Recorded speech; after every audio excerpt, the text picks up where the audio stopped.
Olá, eu estou gravando esse vídeo para você que vai fazer o processo do resgate da criança interior comigo e eu recomendo que você assista esse vídeo antes da nossa primeira sessão e eu vou dar alguns avisos aqui que pode ser que te ajude a, caso aconteça alguma dessas coisas com você durante o processo, você diga, bem que a Thaís avisou. Então, eu tô com uma colinha aqui. Normalmente eu falava isso na primeira sessão, mas para ganhar tempo eu tô gravando esse vídeo. Então, primeira coisa, ter um cuidado redobrado sobre os seus compromissos. Durante o processo do resgate da criança interior, acontece algo que é assim, ó. A sua criança vai desaprender as coisas que ela aprendeu sobre autoridade, sobre organização, sobre regras. E nesse processo de desaprender, vai ter uma janela aí como se fosse o processo de toda a transição, né? Para ela ir para o processo de aprendizado, dos novos acordos, já que ela vai ganhar um novo pai e uma nova mãe, que vai ser você. E aí você pode experimentar no seu processo terapêutico uma sensação de desorganização. Se você é uma pessoa que talvez seja muito organizada, muito pontual, cuida muito do tempo, pode ser que você experimente uma sensação de que a sua vida está bagunçada.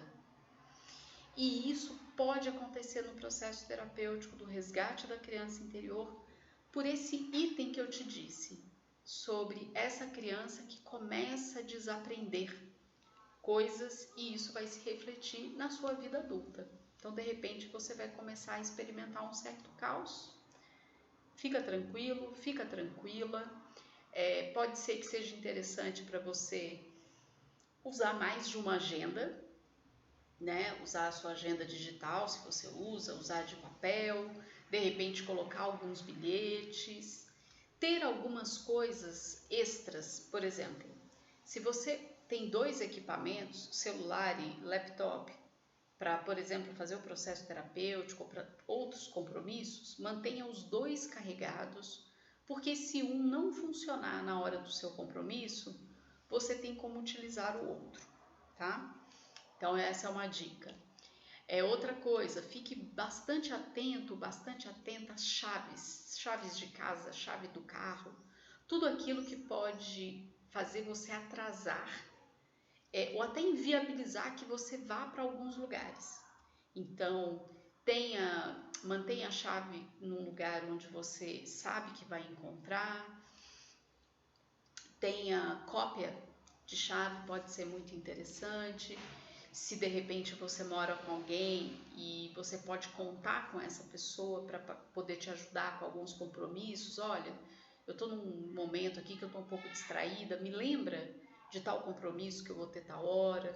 Então, de repente, colocar o despertador para funcionar para mais coisas, isso pode te ajudar bastante a evitar esquecimentos, a evitar que você chegue atrasada em alguns compromissos, especialmente nos dias da sessão. Isso também pode acontecer na sessão, tá bem?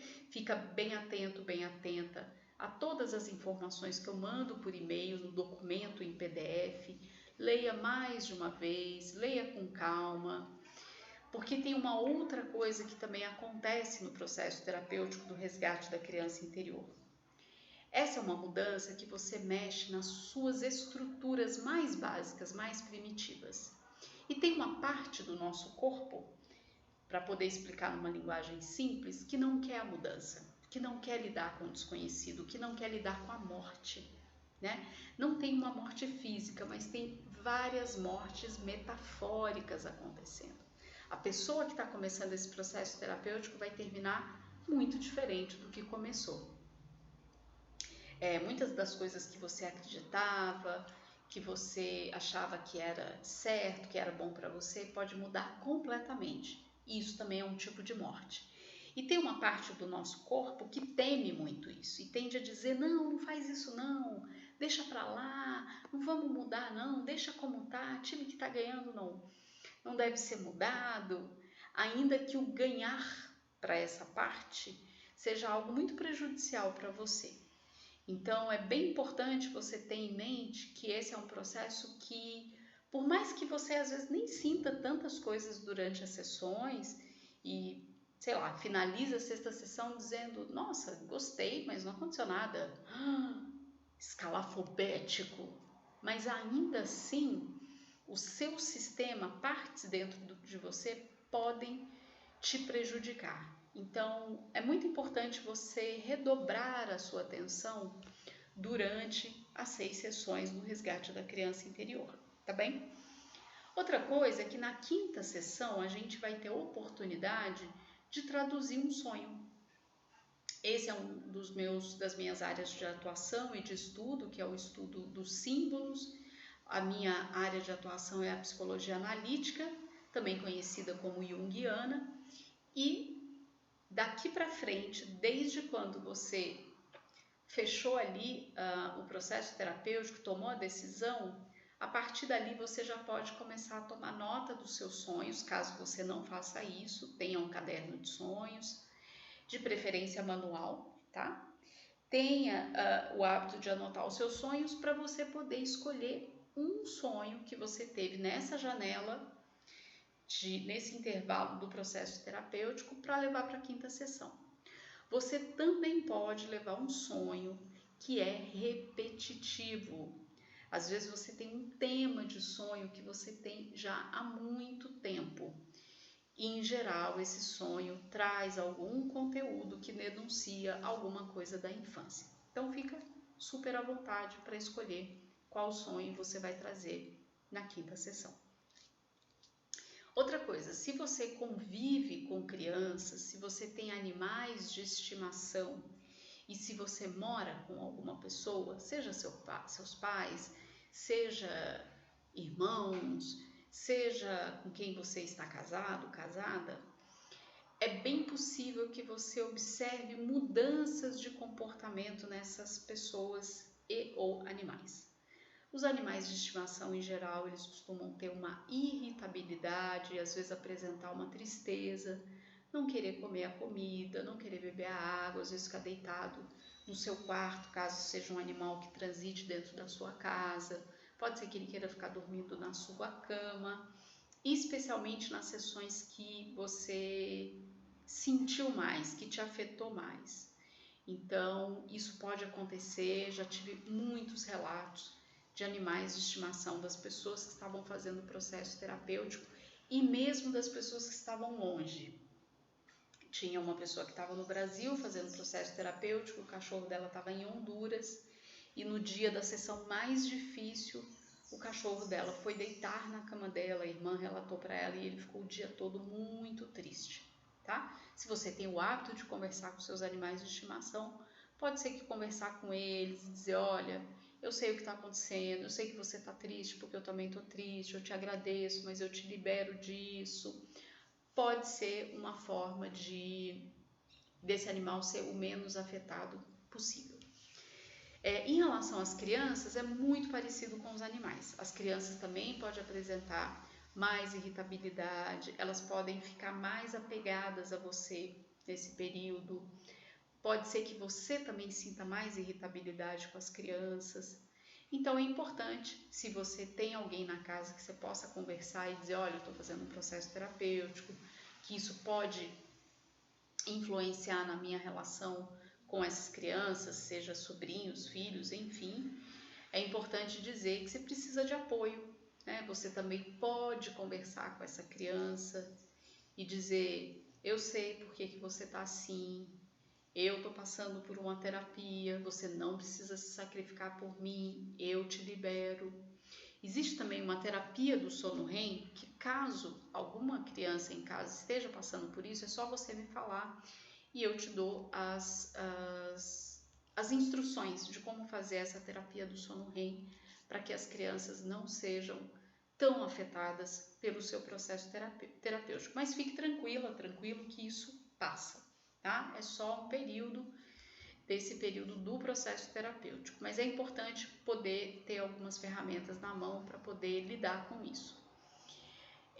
E no caso de familiares, especialmente pai e mãe, especialmente parceiros, casados, noivos, namorados, enfim, pode ter um processo que a gente chama de projeção, que é você acessando as questões com pai e mãe. Se você está com seus pais, você pode sentir menos vontade de interagir com eles, sentir raiva, querer inclusive falar de coisas que estão acontecendo na terapia e reclamar e dizer, e eu não recomendo que isso seja feito.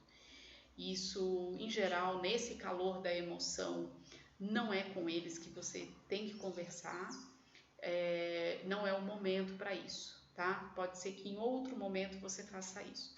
Se for com quem você é casado ou casada, é importante se perceber que está tendo uma irritação fora do normal, que tem algo ali que está muito mais, te afetando muito mais e é desproporcional, você pode dizer, olha, eu estou passando por um processo terapêutico, isso está alterando o meu humor, o meu estado de ânimo, vamos dar um tempo aqui, vamos conversar sobre isso depois, vai alinhando isso com essa pessoa, porque isso evita que vocês tenham, às vezes, uma briga, uma discussão, um rompimento, alguma coisa muito extrema, e a pessoa não tem nada a ver com a coisa. Ela só é a pessoa que está mais próxima, ou ela teve um comportamento muito parecido com o que você está acessando da infância, adolescência.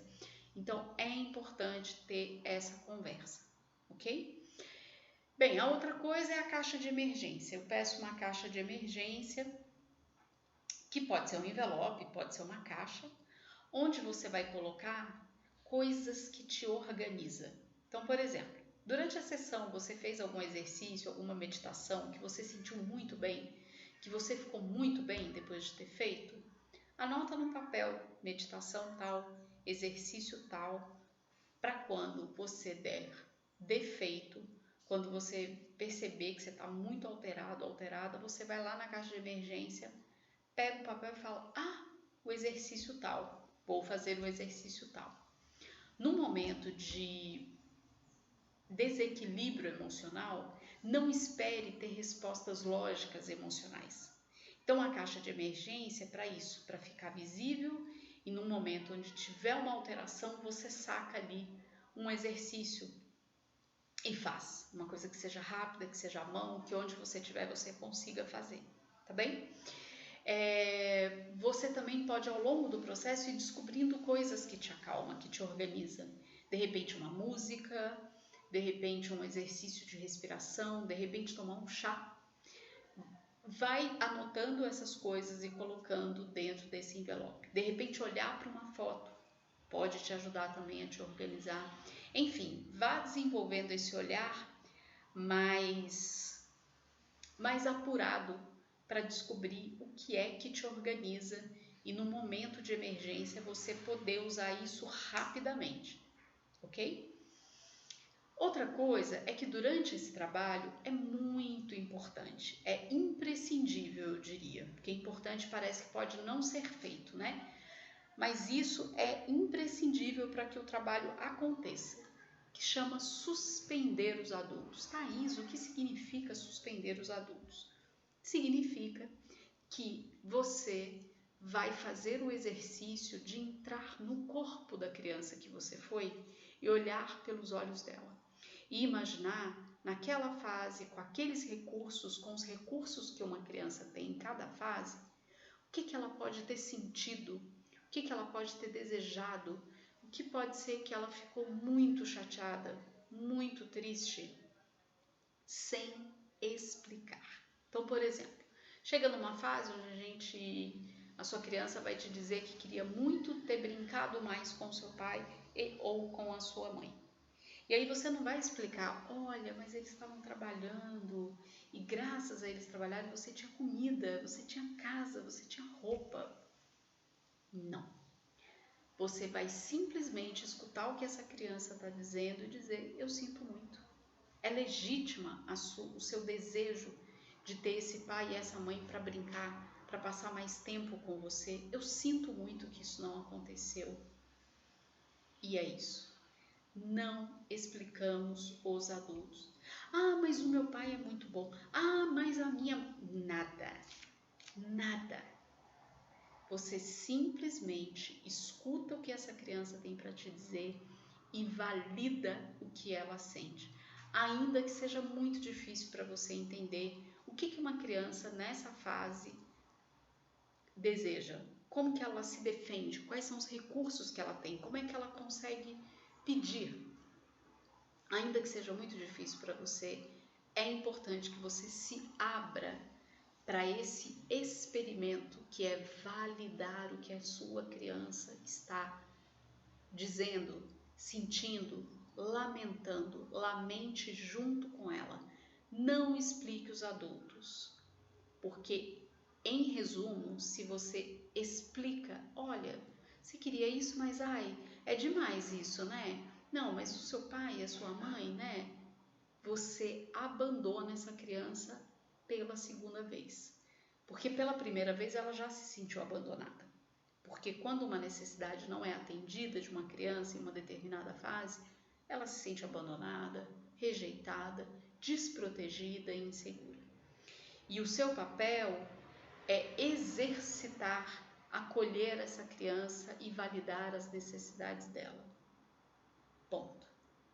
E esse é o caminho para você validar as suas próprias necessidades. Por isso é tão importante validar o que a criança traz para você.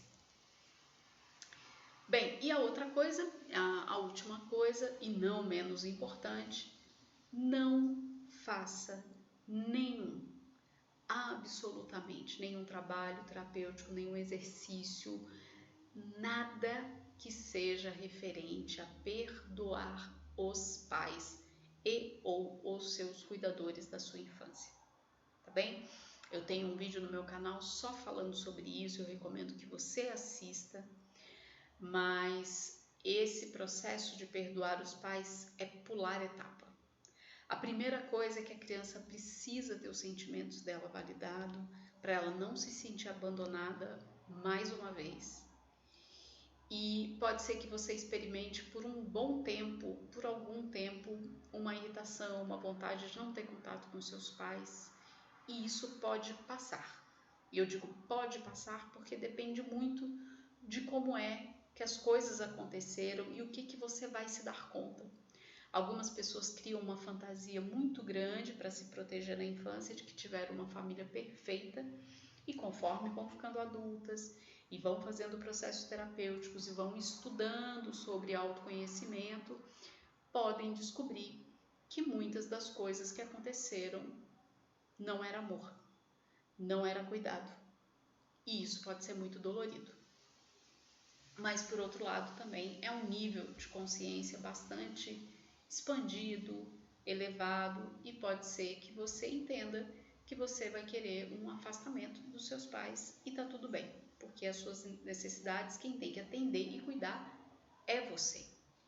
E isso são fases, são momentos da vida e aprendizados, tá bem? Então esse é o recado que eu tenho para você em relação a esse processo terapêutico, para que você possa passar por ele o mais consciente possível e que a gente possa fazer essa travessia juntos, juntas, para encontrar essa criança maravilhosa, preciosa e que precisa de coisas que só você pode dar para ela. Tá bem? Um beijo grande e a gente se vê na primeira sessão.